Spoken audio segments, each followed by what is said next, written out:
Елімізде жыл сайын 340 мыңнан аса неке тіркеледі.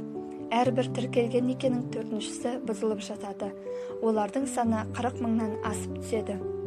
Қазіргі қоғамдағы отбасының маңызы, салт-дәстүр мен ұрпақтар сабақтастығын сақтау, қоғам назарын отбасының, әсіресе жас отбасылардың түйткілді мәселелеріне аударту мақсатын өскелең ұрпақ тәрбиесіндегі маңызына алаңдаушылық туғызуына орай жүзеге асып отыр.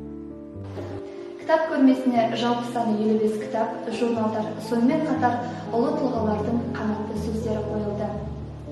Ғабиден Мұстафин ата-ананың міндеті тәрбиелеу және жақсылықты үйрету деп айтқан. Адам өмірі отбасынан басталады. Азамат болып қалыптасуы да осында өрбиді.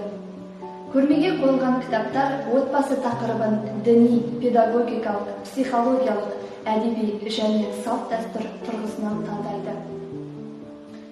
Құдайберді Бағашардың «Исламдағы бала тәрбиесі» кітабы.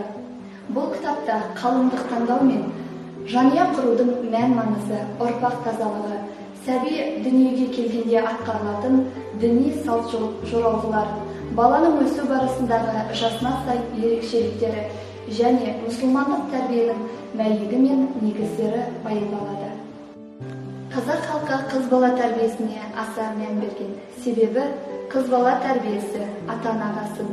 Осы тақырыпта жас қаламгер Қайратқызы Әселдің «Қыз өссе елдің көркі» атты кітабы кітапханамыздан орын алған.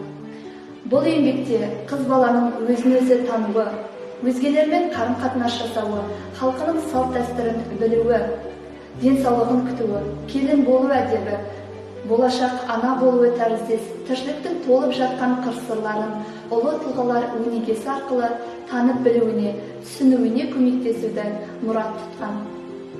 Отбасы хрестоматиясы қоғамдық қорының «Салт-дәстүр сөйлейді» кітабы этнопедагогика негізінде құрастырылған. Мұнда қазақтың салт-дәстүрі мен ырым-тыйымдарының шығуына себеп болған аңыздар мен қисса дастандар жинақталды. Авторлары Санжар Керімбай, Болат Бопайұлы, Мұхит Төлеген, Әділбек Нәби, Асылтай Тасболат. Мұндағы үй болу деп аталатын бөлімінде біздің бүгінгі тақырыбымызға ең қажетті ақпараттар жинақталды. Еліміздегі әр отбасына келе жатқан мерекесімен шын жүректен құттықтаймын. Әр шаңыраққа бақыт, береке, сыйластық тілеймін. Отбасыларыңыз аман, бауырларыңыз бүтін болғай.